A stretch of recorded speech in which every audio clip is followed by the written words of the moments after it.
It began with a thump. A slow, deliberate thump in the middle of the night. Michael Reed woke to it, every instinct telling him something was wrong. At 65, retired, practical, and meticulous, he had learned to trust his instincts.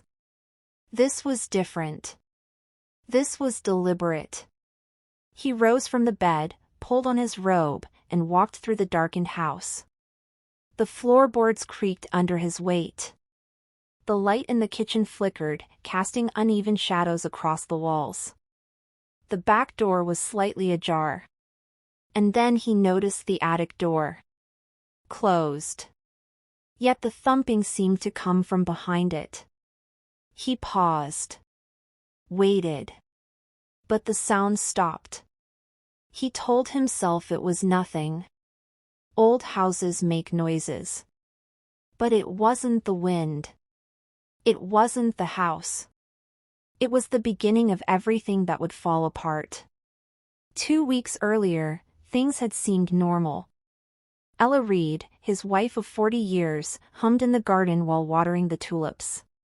She paused, looking down at her hands, and asked, almost suddenly, "Michael, have you seen my seashell? The one from our honeymoon?" Michael smiled, a small, sad smile. "You don't have a seashell anymore." Her eyes filled with confusion and fleeting panic. Alzheimer's had started quietly, stealing little things first: names, faces, memories of objects that should have been sacred. It was the kind of theft that doesn't hurt at first but lingers, growing heavier every day. Their daughter, Samantha, arrived that morning with Dylan Cross. She carried groceries, her presence casual, confident, friendly. Dylan followed behind, leaning lazily against the car. Samantha claimed she was just helping manage things, keeping everything in order. Michael had been grateful. He trusted her, and in that trust lay the first mistake. He didn't notice how she guided Ella's hand toward the papers she wanted her to sign.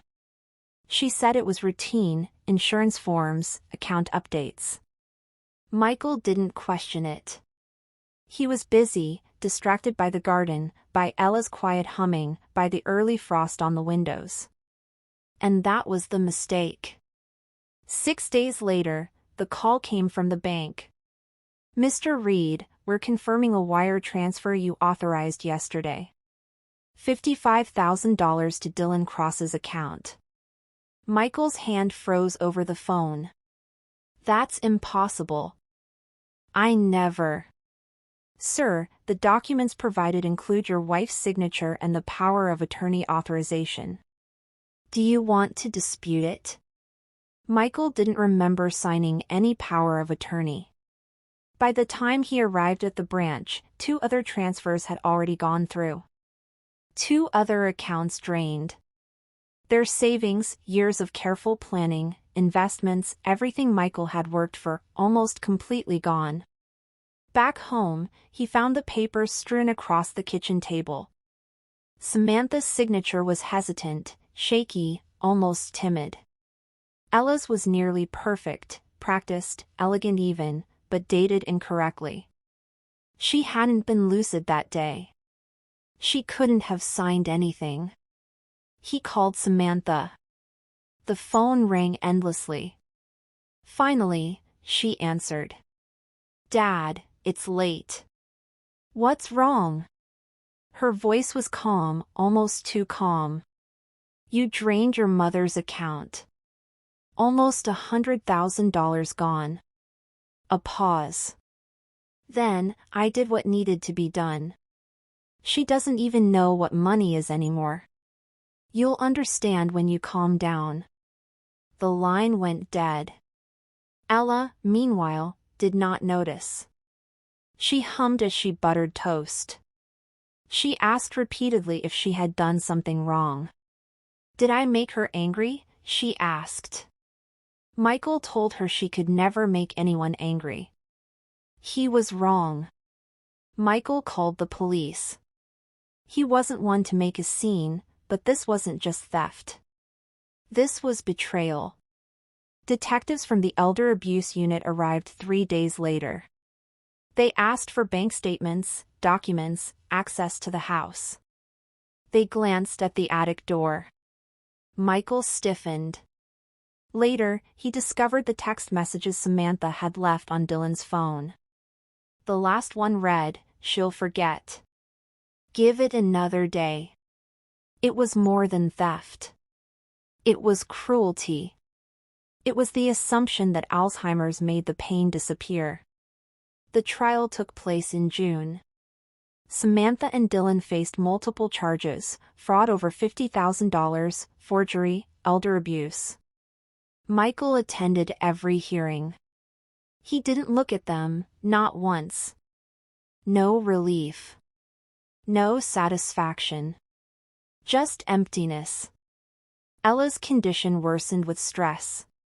She called Michael by their son's name now. She asked for Samantha repeatedly, forgetting each time that she was gone. 3 weeks after sentencing, a letter arrived from Samantha.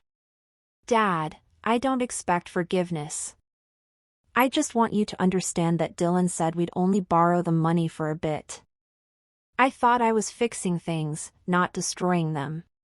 Please tell her I'm sorry. Love, Sam." Michael folded the paper and placed it in the drawer beside Ella's broken seashell pendant. She would never understand it now, and he wasn't sure he wanted her to. 2 weeks later, it ended. Ella fell on the staircase, the 9th step, and did not survive. Michael buried her with the pendant, holding back the tears that wouldn't come fast enough.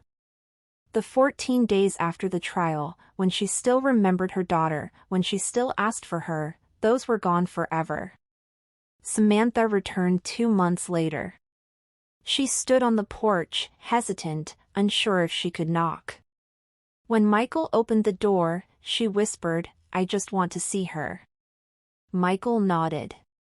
Inside, she went straight to the attic, saying she needed a moment. Minutes passed. Michael followed.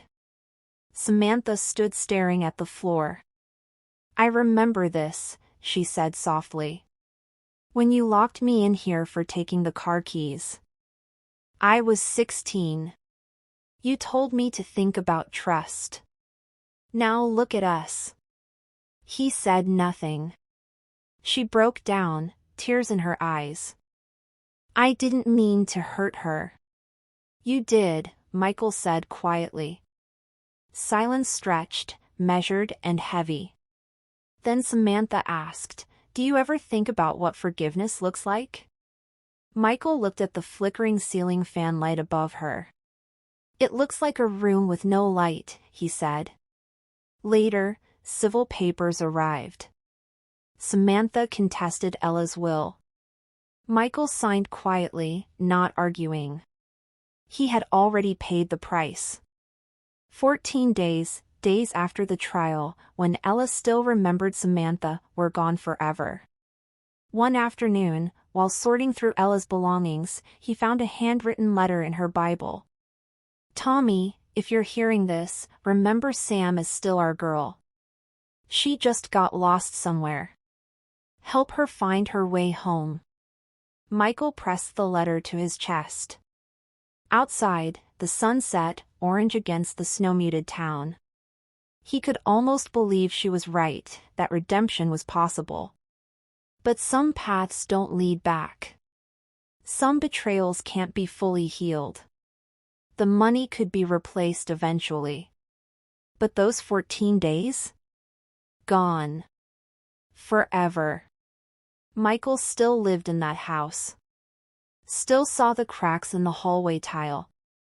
Still carried the weight of everything that had happened. And still, he fought to keep going. Share your story in the comments. I'll be reading. And don't forget to hit subscribe because the next story might just be yours.